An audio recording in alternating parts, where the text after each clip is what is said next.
네, 안녕하세요 여러분. 저희가 최근에 자율주행 기술 관련해서 좀 희망적인 뉴스들을 많이 전해드렸었잖아요. 그런데 오늘은 조금 다른 이야기를 해보려고 합니다. 이 기술이 마주한 또 다른 현실이랄까요? 네, 바로 사회적인 갈등 그리고 우려 지점들 좀 깊게 들여다볼까 해요.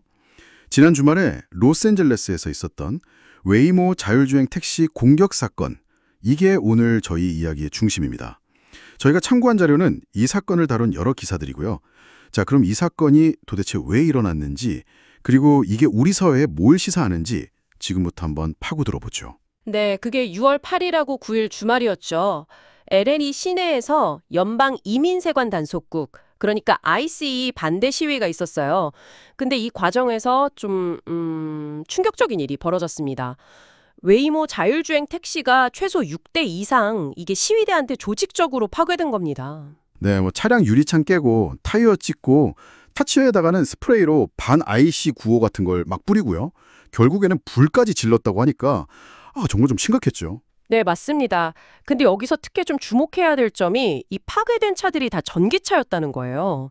이게 그냥 불난 거랑은 또 다른 게 전기차 배터리, 그 리튬이온 배터리가 타면서 유독가스가 나오거든요. 수소 불화물 같은 거요. 그래서 LA 경찰 발표를 보면 현장에 있던 시위대뿐만 아니라 구조대원들한테까지 이게 2차적인 위험이 됐다는 거죠. 네, 상황을 더 복잡하고 위험하게 만든 겁니다. 유독가스까지 정말 끔찍했네요. 그런데 궁금한 게 왜 하필이면 사람이 타지도 않은 자율주행차가 타깃이 됐을까요? 시위의 원래 목적이랑은 조금 결이 달라 보이는데요. 네, 그게 사실 이 사건을 이해하는 데 제일 중요한 제문 같아요. 몇 가지 이유가 좀 복합적으로 작용한 것 같습니다. 첫 번째로는 사람들이 이걸 움직이는 감시탑으로 본다는 인식이 좀 있는 것 같아요. 감시탑이요? 네, 차량에 보면 카메라랑 센서가 엄청 많잖아요.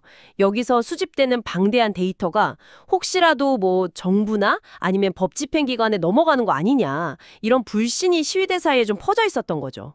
그냥 차가 아니라 하나의 감시 도구로 본 거예요. 일리가 있네요. 그리고 두 번째는 뭐랄까 빅테크에 대한 반감도 작용한 것 같아요. 웨이모가 결국 구글, 알파벳 회사잖아요. 이런 거대 기술 기업의 상징처럼 보이니까 평소에 기술 기업의 어떤 사회적 영향력이나 데이터 독점 이런 거에 대한 불만이 이 자율주행차에 투영된 거죠. 그렇죠. 사회적인 분노가 표출될 대상을 찾다가 네, 그런 가시적인 기술의 상징물이 표적이 되기 쉬운 면이 있습니다. 이건 뭐 자율주행뿐 아니라 다른 첨단 기술 분야에도 생각해 볼 문제고요. 마지막으로는 운전자가 없다는 점. 이게 역설적으로 취약점이 된 거예요. 위협 상황이 닥쳤을 때 스스로 뭐 판단해서 피하거나 하기가 어렵잖아요, 아직은. 이런 구조적인 취약성 때문에 공격이 더 쉬웠던 측면도 분명히 있어 보입니다. 사람이 있었으면 어떻게든 피하려고 했을 텐데 말이죠. 듣고 보니 그러네요. 편리함의 상징인데 동시에 움직이는 CCTV나 어떤 빅테크의 상징으로 여겨져서 공격받을 수 있다니 개발자들이 이런 부분까지는 생각하기 어려웠을 수도 있겠어요. 이 사건 때문에 웨이모가 LA에서는 바로 운행을 멈췄고 샌프란시스코에서도 좀 조치를 취했다고요. 네, 맞습니다. LA는 전면 중단을 했고요. 비슷한 시위가 예고됐던 샌프란시스코에서는 선제적으로 일부 지역 서비스를 제한했어요. 예를 들면 마켓 스트리트나 미션 스트리트 일부 구간, 그리고 주요 대중교통 환승 거점인 BART 역 주변은 아예 운행을 안 한 거죠. 그럼 시민들은 불편했겠네요. 네, 그렇죠.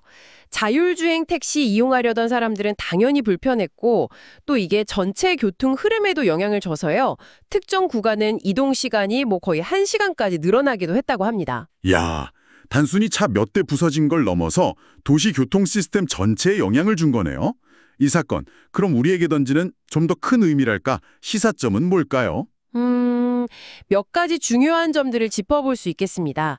우선 자율주행 기술의 어떤 새로운 사회적 위험성이 드러났다고 볼 수 있어요.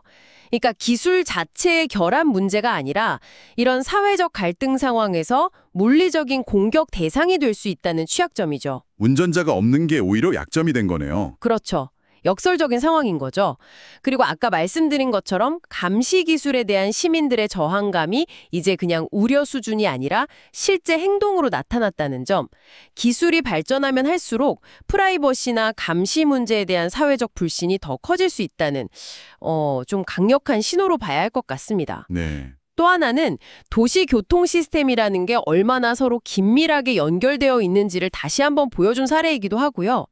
자율주행 서비스 일부가 멈추니까 전체 이동성에 영향을 미쳤잖아요. 맞아요. 그리고 아마 가장 중요한 점일 텐데요. 기술 발전 속도랑 그걸 받아들이는 사회적 수용성 사이에 어쩔 수 없이 간극이 발생한다는 겁니다. 아무리 기술이 뛰어나도 이런 사회적, 정치적 맥락 속에서 외면받거나 심지어 공격받으면 사실상 운영이 어려워지는 거죠. 특히 대도시의 서비스를 확대하려면 기술을 더 발전시키는 것뿐만 아니라 이런 사회적인 불안감을 해소하고 좀 공감대를 만들어 나가는 노력이 반드시 필요하다는 걸 아주 명확하게 보여준 사건입니다. 듣고 보니 정말 기술 자체의 완성도만큼이나 사회적인 수용성, 이게 정말 중요한 문제군요. 동전의 양면 같아요. 근데 그 웨이모 차량 한 대 가격이 15만 달러에서 20만 달러, 우리 돈으로 하면 2억 원이 훌쩍 넘는다면서요. 재정적인 손실도 상당했겠네요. 네, 그렇습니다. 경제적인 타격도 무시할 수 없죠. 자, 오늘은 LA에서 있었던 웨이모 차량 공격 사건을 통해서요. 자율주행 기술이 단순히 기술적인 과제만 넘으면 되는 게 아니라 이 사회적인 맥락 속에서 어떻게 받아들여지고 또 때로는 충돌하는지 그 복잡한 숙제를 안고 있다는 점을 좀 살펴봤습니다. 네, 여기서 우리는 이런 근본적인 질문을 한번 던져볼 필요가 있을 것 같아요. 이 눈부시게 발전하는 기술의 속도를 과연 우리 사회의 이해나 합의가 얼마나 따라갈 수 있을까? 그리고 기술이 가져올 이런 예상치 못한 사회적 파장들에 대해서 우리는 앞으로 어떻게 좀 더 현명하게 대비해야 할까? 한 번쯤 여러분도 같이 생각해 보시면 좋겠습니다. 오늘 이야기는 여기까지 나누겠습니다. 들어주셔서 감사합니다.